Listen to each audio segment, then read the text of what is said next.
In the heart of Manhattan's steel and glass jungle where fortunes were made and lost over espresso shots, Maria Gonzalez pushed her cleaning cart through the gleaming lobby of Carter Tower like a ghost.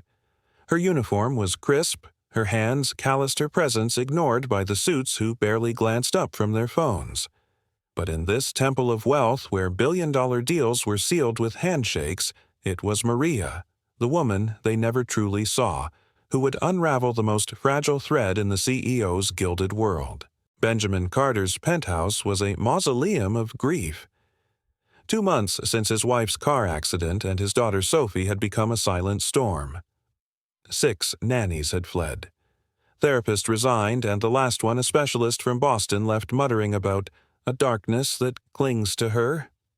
Sophie didn't speak. She didn't cry. She sketched jagged lines in notebooks and hid in closets, her small frame trembling at the sound of footsteps. Benjamin, once the Lion of Wall Street, now missed board meetings to pace empty halls, his daughter's hollow eyes mirroring his own, unraveling. Then came the afternoon Maria found Sophie curled behind a potted fern near the elevators, her knees scraped a stuffed rabbit clutched too tight. Maria didn't kneel, didn't coo. She simply sat beside her, pulled a faded photo from her wallet, a little girl with braids long gone, and said, "I lost someone too." Sophie's breath hitched. For the first time in months, she leaned into a stranger's touch. What Benjamin didn't know, what the HR department hadn't bothered to ask, was that Maria Gonzalez had once been Dr. Gonzalez, a pediatric psychologist from Caracas. Her degree, worthless here. Her accent, a punchline in interviews. But her hands remembered how to heal. When Benjamin stormed into the lobby days later demanding to know why a janitor had calmed his daughter when a dozen experts failed, Maria met his fury with a quiet challenge. Maybe she doesn't need another therapist. Maybe she just needs someone who understands what it's like to be invisible. The twist. The stuffed rabbit Sophie clung to. It was identical to one Maria's daughter had loved, a detail Benjamin's late wife had mentioned in passing years ago, back when Maria cleaned their first apartment. Some bonds defy language. Some wounds only heal when the right hands hold them. And in a city that worshipped money, the most powerful currency turned out to be a mother's instinct, buried but never broken. Benjamin's hands shook as he dialed Ruth's number, no answer. Then he noticed the balcony door slightly ajar, curtains fluttering in the evening breeze. He rushed outside and froze.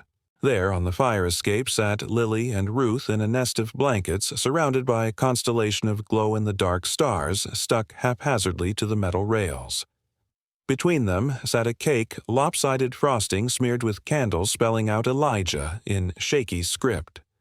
Lily looked up, her face illuminated by candlelight. "We're having a birthday party," she announced. "Ruth says stars are how people hug us from far away." Benjamin's knees nearly gave out. He hadn't known, couldn't have known that today was Elijah's birthday. But Lily did, just like she'd known about the train the fire drills the way Ruth took her coffee. As he lowered himself onto the fire escape, the metal groaned under his weight. Ruth met his eyes, her own shimmering with unshed tears. "She insisted," she whispered. "Said Elijah wouldn't want his mom to be alone today." Lily pressed a sticky star onto Benjamin's suit sleeve. "Now he can hug you too." The next morning, Carter Labs board arrived to find the executive floor transformed. Every monitor displayed a single image that fire escape bathed in starlight. Benjamin stood at the head of the table, a glow in the dark star still clinging to his lapel. "You wanted to know the price." He slid resignation letters across the table, his own, and those of 7 key executives who'd stood with Ruth. "Here it is. We're taking the wellness program independent, effective immediately." The stunned silence broke when the oldest board member, the one who'd signed Lily's crayon contract, stood and peeled a star from her own jacket. "Turns out," she said dryly, "the market for human connection is considerably larger than we anticipated." She tossed a folder on the table, pledges from 3 Fortune 500 companies to fund Ruth's initiative. "My granddaughter hasn't stopped talking since their session yesterday." By noon, the story had leaked to the press. not as a scandal but as a sensation. Disgraced janitor turned CEO resigns to start revolution in child mental health. That evening, as they packed up Ruth's new office, Lily tugged Benjamin's sleeve. "Daddy, does this mean Ruth lives with us now?" Ruth choked on her coffee. Benjamin, wiping stars off paperwork, froze. Before he could answer, Lily produced a key, a duplicate to their penthouse, from her pocket. "I had it made, in case you get scared of the dark," she told Ruth matter-of-factly. "Our couch turns into a bed." And as the sunset painted Manhattan gold, 3 figures carried boxes not out of the building, but deeper into it toward the newly christened Elijah Ellison wing, where the first glow-in-the-dark stars were already stuck to the windows, waiting for the next lost child to find their way home. Some stories don't have endings, just new constellations. The Elijah Project became the heartbeat of Carter Labs, pulsing through the sterile corridors like a revolution. One rainy Tuesday, a documentary crew arrived not to film the biotech breakthroughs, but to capture the sight of Wall Street executives sitting cross-legged on storytime rugs, their designer shoes abandoned, as they listened to Ruth spin tales about lost trains and brave turtles. Lily, now the unofficial Chief Imagination Officer, stood on a chair to adjust the mobile above her favorite reading nook. It wasn't until Benjamin lifted her down that he noticed each dangling star bore a child's name in silver Sharpie. The newest edition, Elijah, written in Ruth's careful script. That evening, as Benjamin walked Ruth to her car, an unfamiliar woman approached crisp blazer, nervous hands. "Ms. Ellison." She held out a business card for Newark Public Schools. "We'd like you to consult on our trauma-informed curriculum. The pay is—" Ruth's grip tightened on her keys. Benjamin braced for her refusal. Instead, she took the card and tucked it beside Elijah's photo in her wallet. "I'll think about it," she said. Just as the woman turned away, Ruth added, "But I'm not leaving the project. Some roots grow where you least expect them." The real test came at the annual shareholders' meeting. Richard Vance, now leading a rival firm, took the stage to ridicule sentimental nonsense masquerading as business strategy. The screens lit up with a live feed from the Elijah Wing Lily, leading a dozen children in a chaotic puppet show, their laughter drowning out Vance's diatribe. Then the camera panned to Ruth, sitting cross-legged with a nonverbal boy in her lap, guiding his hands to stitch a tiny star onto a teddy bear's paw. The room fell silent. Vance spluttered, "This proves nothing." Benjamin didn't rise to argue. He simply pressed play on Lily's pre-recorded message, "Mr. Vance, your face looks like a grumpy potato." The ensuing laughter cost Vance 3 major investors by lunch. That night, Benjamin found Ruth on the rooftop staring at the real stars. "You could have taken that Newark job," he said. "No one would have blamed you." She turned, the city lights reflecting in her eyes. "Turns out I like building bridges more than I hate skyscrapers." And when Lily burst in moments later, cheeks flushed, waving a drawing of 3 figures holding hands under a star labeled Elijah, Benjamin didn't reach for Ruth's hand. He didn't have to. Some connections don't need grand gestures. Just roots and stars, and the quiet understanding that healing isn't a destination. It's the journey you take together. One story, one stitch, one sticky, glow-in-the-dark star at a time. The applause hadn't even faded when a commotion erupted at the back of the auditorium. A security guard was struggling to hold back a disheveled man. Richard Vance, his tailored suit rumpled eyes wild. "This is a farce," he shouted, shoving past. "You're turning a Fortune 500 company into a damn daycare." The crowd tensed. Then Lily stood up, tiny, fierce still, clutching the ragged bear, and walked straight to Vance. Without a word, she held out a Polaroid. It showed Vance's own grandson, a child who'd never spoken to him, laughing in Ruth's lap during a storytelling session. The photo was signed in crayon, "Tell Grandpa his voice is too loud." Vance's face crumpled. The room held its breath as he sank into an empty chair, the photo trembling in his hands. Ruth stepped back to the mic. "Mr. Vance," she said gently, "your grandson tells the best turtle stories. You should hear them sometime." The silence that followed wasn't awkward, it was sacred, the sound of 100 corporate hearts cracking open. That night, as the cleaning staff reset the auditorium, Benjamin found Ruth alone on stage, running her fingers over the podium where she'd spoken her truth. "You know," he said, leaning against the edge, "we've had 6 acquisition offers this week, all for the Elijah Project." Ruth didn't look surprised. "You turning them down?" "Not a chance." He pulled an envelope from his jacket, a deed transferring the project's ownership to her. "It was always yours." Ruth's laugh echoed through the empty seats. "I don't want a company, Benjamin. I just want—" She trailed off, looking at the photo taped to the podium, Elijah's first-grade class, her younger self smiling beside him. Lily's voice piped up from the shadows. "You want to keep telling stories." She climbed onto the stage, a glittery sticker in hand, and pressed it over Elijah's photo. It read, "Chief Storyteller Forever." And as the 3 of them walked out past the janitors, who nodded to Ruth like the queen, she was past the executives, whispering in awe past the framed newspaper headline declaring, "Silenced Woman Changes Corporate America with a Teddy Bear." Benjamin realized the truth. The most powerful revolutions aren't fought in boardrooms. They're whispered between a grieving woman and a broken child on a cold marble floor, stitched into the seams of a handmade bear, and passed like a torch to anyone brave enough to say, "Tell me your story, I'm listening." End scene. Fade to black. But the story that never ends. The morning after Lily clutched the handmade bear, the Carter Labs building hummed with its usual ruthless efficiency, except for one small seismic shift. Lily didn't hide in her designated room. Instead, she wandered the halls, the ragged teddy bear tucked under her arm like a secret. Benjamin, mid-negotiation with a Tokyo investor, barely registered the security alert on his phone. Sophie has left the executive floor. His blood ran cold. Meanwhile, Maria was scrubbing scuff marks off the 30th floor elevator doors when she felt a tug on her sleeve. Lily stood there, her eyes wide and urgent, the bear's stitching fraying under her grip. Before Maria could react, the girl pressed a crumpled drawing into her hand, a crude but unmistakable sketch of a woman and a little girl holding hands beneath a stormy sky. Maria's breath caught. It was the same pose she'd drawn with her own daughter years ago in another life. Downstairs, chaos erupted. Benjamin tore through the building, barking orders into his headset, his polished facade cracking. She never leaves. She never engages.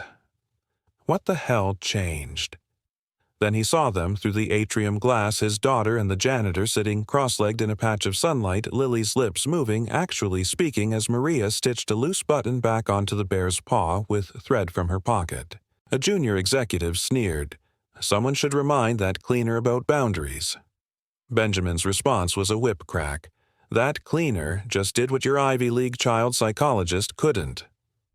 The lobby fell silent, but the real twist came at dusk. As Maria clocked out, Lily bolted past security and shoved a folder into her hands.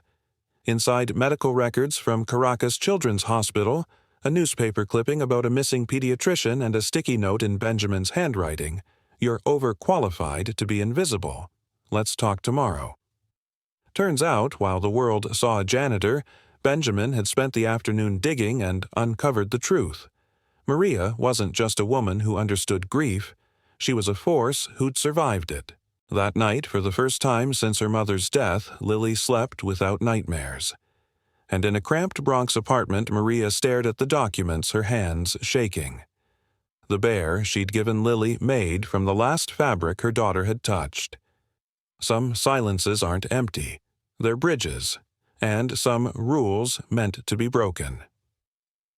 The morning after Lily's sketchbook discovery, Benjamin canceled his meetings.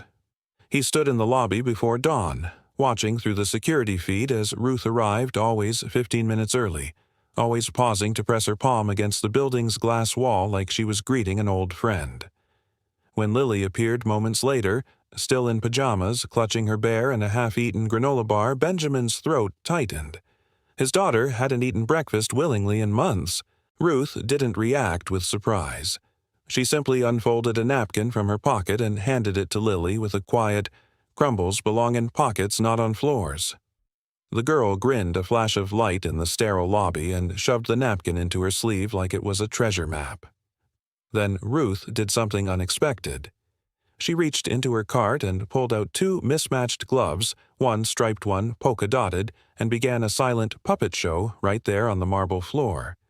A striped lion met a polka-dotted mouse. The mouse was afraid. The lion didn't eat her. They danced. Benjamin's assistant cleared her throat. "Sir, the Tokyo call." He waved her off, transfixed. On screen, Lily's shoulders shook with silent laughter. That afternoon, chaos erupted when a group of investors toured the building. Among them was Richard Vance, a silver-haired shark who'd built his fortune on privatizing foster care systems. As they passed the cafe, Vance sneered at Ruth mopping under a table. "Christ, even the help here is ancient. Automation can't come soon enough." Lily, perched on her usual spot by the window, went rigid. Then she did something no one expected. She marched over, grabbed Vance's $300 tie, and wiped her chocolate milk-stained mouth with it. "Ruth cleans up messes," she declared. "You are one." The lobby froze. Vance turned purple. Benjamin, torn between horror and pride, stepped forward, but Ruth was faster. She dropped her mop with a clatter and knelt beside Lily. "Ties aren't napkins," she murmured, "but some people do need wiping down." The cafe staff snorted. Vance stormed off, and Lily for the first time reached for Ruth's hand instead of her bear. That night, Benjamin found a note slipped under his office door. It was a child's drawing a lion and mouse wearing gloves with a postscript in neat, unfamiliar handwriting. "Grief isn't a problem to solve. It's a language to share. Ask her about Elijah." Upstairs, Lily slept with the polka-dotted glove tucked under her pillow. And in the Bronx, Ruth unwrapped the wooden box in her closet. The photo of Elijah trembled in her hands. Outside, a storm rattled the windows, or maybe it was the past finally knocking. The sneaker twitched as Ruth knelt. Then Lily's small voice raw with a confession. "I forgot what Mommy's laugh sounded like." The words hung in the air like shattered glass. Ruth's hands stilled. Some wounds never scar over, they just learn to breathe around the blade. From her apron pocket, Ruth pulled a cracked iPhone with a sticker of a sun-faded sunflower. She swiped to a voicemail dated 3 years prior and pressed play. A woman's voice, warm and bright, sang off-key, "Happy birthday to you," before dissolving into giggles. Lily's breath hitched.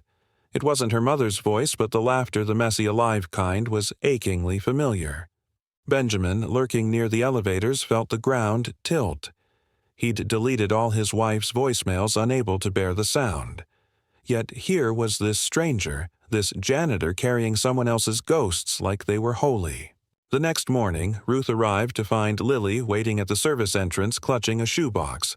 Inside, a jumble of paper stars, each scribbled with a memory. Mommy's perfume smelled like rain. She burned toast every time. The last one folded tiny. I think Ruth misses someone too. That afternoon, corporate hell broke loose. Richard Vance returned with a camera crew touting his innovative childcare solutions for executives. When his team tried to film Lily, such a poignant story of resilience, Ruth stepped between them, mop handle raised like a sword. "She's not your prop." The video went viral by 5 p.m. That night, Benjamin found Ruth polishing the lobby's brass rails long after her shift ended. Moonlight through the windows striped the floor between them. "You kept someone's voice," he said. "It wasn't an accusation." Ruth didn't look up. "Grief needs witnesses." A crash echoed from the cafe. They rushed in to find Lily standing on a chair, deliberately dropping plates one by one. "I remember now," she announced to the shattered pieces. "Mommy broke dishes when she danced." Then she leapt not into Benjamin's arms, but Ruth's, and in that moment 3 broken people held each other in a sea of porcelain shards, learning the strange math of healing. Sometimes to become whole, you first have to fall apart. The butterfly story never came that morning. Instead, Ruth found Lily clutching a Polaroid, the edges crumpled from being held too tight. It showed a woman with wind-blown hair laughing on a beach, one hand holding a melting ice cream cone, the other reaching out toward the camera. "Daddy says I can't remember her voice anymore," Lily whispered, tracing the outline of the woman's smile. Ruth took a deep breath, the kind that fills your lungs with courage, and reached into the inner pocket of her uniform. What she pulled out wasn't a toy, but a battered harmonica, its silver worn dull from years of touch. "Your mama ever sing you This Little Light of Mine?" Ruth asked, already knowing the answer from the way Lily's eyes widened. The first note wavered, rusty from disuse. Then the cafe filled with a sound that shouldn't have belonged there, a janitor's bluesy harmonica rendition of a child's hymn, punctuated by the soft gasp of a little girl who suddenly remembered, "She sang this when I had nightmares."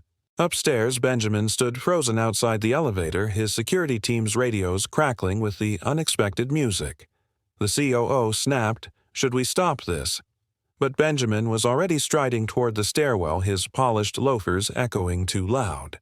He burst into the cafe just as Ruth hit the final note and found Lily standing on a chair conducting an invisible choir with her bear singing the words for the first time in a voice so alive it hurt. That afternoon, the unthinkable happened. Lily left her bear on Ruth's cart with a note, "He needs to meet Elijah." When Ruth opened the wooden box that night, the one hidden beneath her bed instead of in the closet, now she found the bear nestled beside Elijah's photo, a fresh stitch on its paw forming the shape of a tiny heart. The next morning, Carter Lab's board erupted when Benjamin proposed converting the 42nd floor conference room into a storytelling space.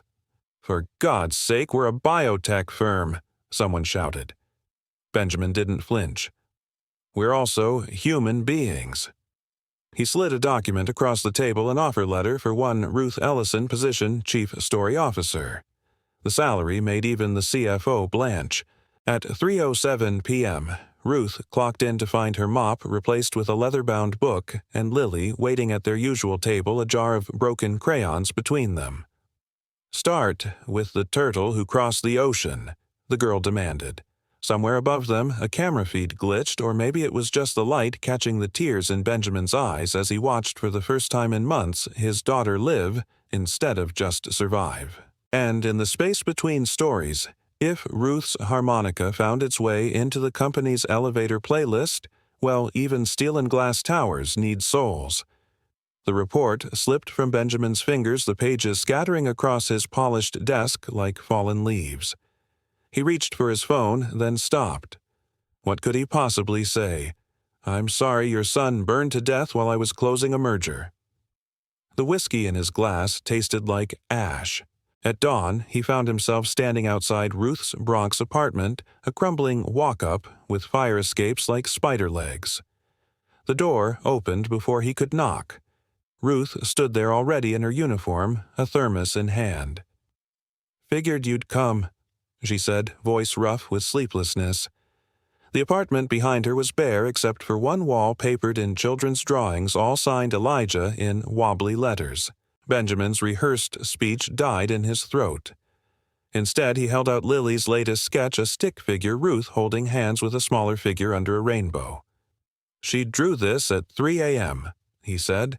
"Woke up screaming about smoke." Ruth's hands trembled. She took the drawing and pinned it beside Elijah's. "Grief's funny," she murmured. "Kids who've never met can speak the same language." Then she did something unexpected. She handed Benjamin the thermos. "Coffee. Black. You look like hell." The simplicity of it shattered him. Here was a woman who'd lost everything offering him comfort. As they walked to the subway together, Ruth finally broke the silence. "You're wondering if I'm using Lily to replace my son." The accusation hung between them. Benjamin stopped dead. "Are you—" Ruth turned her eyes, reflecting the sunrise. "Love isn't pie, Mr. Carter. There's always enough to go around." That afternoon, Lily staged a rebellion. When her usual nanny tried to take her to piano lessons, the girl planted herself by Ruth's cart and declared, "I'm staying." Ruth's teaching me important stuff today." The important stuff turned out to be repairing the bear's torn ear with dental floss and a safety pin. Benjamin, watching from the balcony, felt something loosen in his chest. At 5 p.m., the building's fire alarm blared a routine drill, but no one expected Lily's reaction. She didn't panic. Instead, she grabbed Ruth's hand and calmly recited, "Stay low, feel the door left at the fountain." Ruth went pale. Those were exact Newark Elementary fire drill instructions, the same ones Elijah would have learned. Later, in the stunned silence of the all-clear, Benjamin found Ruth clutching the bear like a lifeline. "She knew," Ruth whispered. How did she know? The answer came at midnight. Benjamin, poring over old news archives, found a yellowed photo of Ruth standing outside a smoldering schoolhouse, her arms empty. The date, September 11th, 2001. She hadn't just lost Elijah in a house fire. She'd lost him trying to save others. When he showed Lily the photo the next morning, the girl touched Ruth's face on the newspaper and said simply, "That's when the turtle couldn't swim anymore." And Benjamin finally understood Ruth's stories weren't just comfort. They were maps. That evening, he made 2 calls. One to dissolve the nanny contract, the other to a Newark City clerk requesting a very specific building permit. Because some bridges need to be rebuilt with more than words, sometimes they need a 6-year-old's crayon blueprint and a billionaire's guilt to hold the pieces together. The office hummed with the quiet whir of the air conditioning, but Benjamin felt like the walls were breathing. He reached into his desk drawer and pulled out a small wooden train, the kind with chipped red paint and wheels that squeaked. "Lily found this in the storage room last week," he said, placing it carefully on the desk between them. She said it looked important. Ruth's hands flew to her mouth. The train was missing its smokestack exactly like the one Elijah had been trying to fix the night of the fire. Her knees buckled. Benjamin caught her elbow just as the intercom buzzed. "Sir Richard Vance is here for the—" "Not now," Benjamin snapped. But it was too late. The door swung open to reveal Vance holding a glossy brochure for his new grief recovery program, with Lily's photo photoshopped onto the cover. "We need to discuss your daughter's participation in our—" Ruth moved faster than anyone expected. She snatched the brochure and tore it cleanly down the middle. "Her grief isn't your business model?" Vance turned purple. "You're fired," he spat at Benjamin. Benjamin stepped forward, the train still clutched in his hand. "Actually," he said, voice dangerously calm, "you are." He pressed a button on his desk. Security appeared instantly. As Vance sputtered protests, Benjamin added, "And take your vulture capitalism with you." When the door closed, Ruth was shaking. Benjamin gently pressed the toy train into her palm. "Lily told me it belonged to someone special.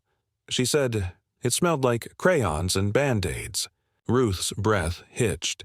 That was Elijah's exact scent, always crafting, always scraping his knees. She looked up sharply. How could she possibly? The answer came barreling through the door. Lily, out of breath, clutching a singed photograph she'd somehow retrieved from Vance's briefcase. It showed a classroom of children, Elijah in front grinning with a missing tooth, his hands proudly holding that very train. "He gave me this," Lily panted. "In my dream last night he said to give it back to you." Ruth collapsed into a chair, the photo and train pressed to her chest. Benjamin knelt beside his daughter. "You dreamed about Elijah?" Lily nodded matter-of-factly. "He talks to me sometimes. Says his mom tells the best stories." She frowned at their stunned faces. "What you thought, I just made up the turtle bridge." That night, 3 figures sat on the floor of Benjamin's penthouse, not CEO, janitor, and broken child, but simply Benjamin, Ruth, and Lily piecing together Elijah's train with glue and popsicle sticks. And if the security cameras caught Ruth quietly slipping a crayon-drawn photo of a smiling boy into Lily's pocket, well, some miracles don't need witnesses. The next morning, Carter Labs announced a new initiative, the Elijah Ellison Memorial Storytelling Center, with one Ruth Ellison as its director. The press release contained just 5 words: "Some bridges carry love forward."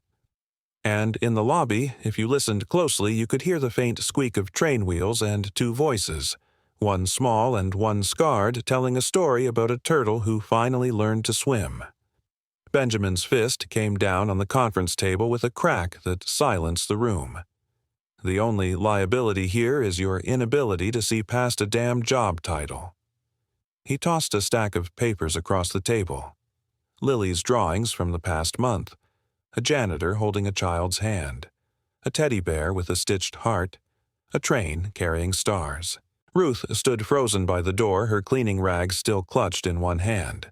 Then Lily burst into the room, small, defiant still, in pajama bottoms and mismatched socks. She marched straight to the skeptical executive and dropped a burnt cookie on his leather portfolio. "Ruth taught me to make these. They're terrible, just like your face." The room held its breath. Then Ruth did the unthinkable. She laughed, a real, unfiltered sound that seemed to startle even her. It broke the tension like sunlight through storm clouds. Benjamin took his chance. He pulled a single key from his pocket and slid it toward Ruth. "The brownstone next to ours just went on the market, 3 blocks from Central Park. Walking distance to—" He hesitated, then added quietly, "to Lily's school, if you want it." Ruth's hands trembled. The key glinted under the fluorescent lights. The COO scoffed. "You can't just—" "I can—" Benjamin cut in. "Because while you were worried about liability, Ruth was teaching my daughter how to live again." He turned to her. "The position is yours if you want it.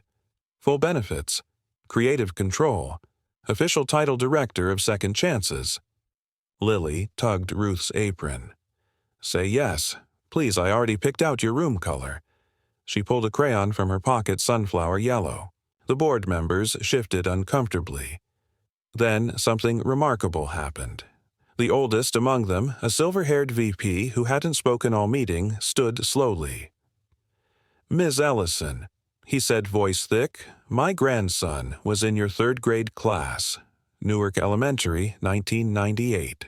He still has the pop-cycle bridge you helped him build." He reached into his wallet and produced a faded photo, a beaming boy holding that very bridge. "The fire took your son, but it didn't take your gift." Ruth's knees buckled. Benjamin caught her elbow just as the room erupted, not in protest, but in something far more dangerous understanding. That evening, 3 figures stood on a brownstone stoop: a billionaire, a broken girl, and the woman who'd taught them both how to bend without breaking. As Ruth turned the key in her new front door, Lily whispered something that made them both freeze. "Elijah says your bedroom faces east, so the sun can wake you up like before." And in that moment, with the setting sun painting the sidewalk gold, Benjamin realized the truth. Some fires don't just destroy. Sometimes, if you're very lucky, they light the way home. Benjamin knelt to meet Lily's eye level, the teddy bear pressed between them like a silent witness. "I'm not sending her away," he said, his voice rougher than he intended. "But some people, they don't understand how important Ruth is." Lily's grip on the bear tightened. "Then make them understand." The next morning, Carter Labs shareholders arrived to find the glass lobby transformed. Overnight, someone had covered every surface with children's drawings, Lily's Elijah's, and dozens more from the Newark Elementary archives Ruth had kept in her closet. At the center stood an easel displaying a single sentence in shaky block letters: "Sometimes the people who clean up messes are the ones who know how to fix them best." The cleaning staff, usually invisible, stood shoulder to shoulder in their Navy uniforms. Not protesting, just existing.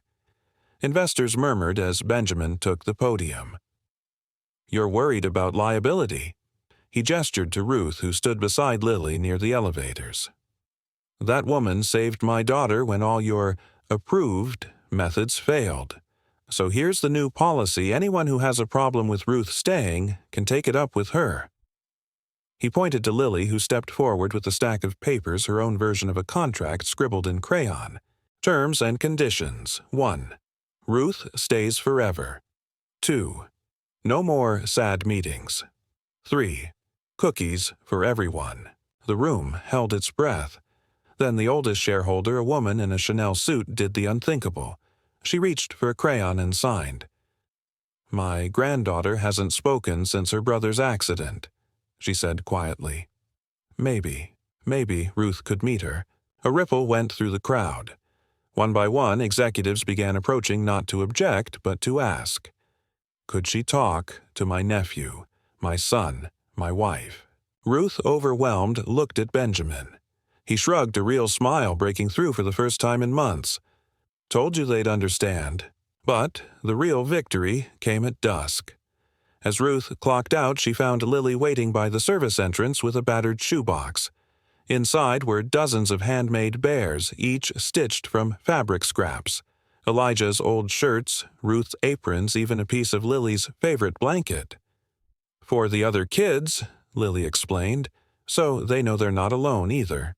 And as Ruth carried that box into the golden light of sunset, the teddy bear peeking out from her apron pocket, the security cameras caught something extraordinary. Benjamin Carter, billionaire, CEO, holding the service door open for a janitor, no for a hero. Like it was the most natural thing in the world. Because in the end, some bridges aren't built with steel or contracts, but with crayon signatures and handmade bears, and the quiet courage of those who've learned to turn grief into something that can hold the weight of others.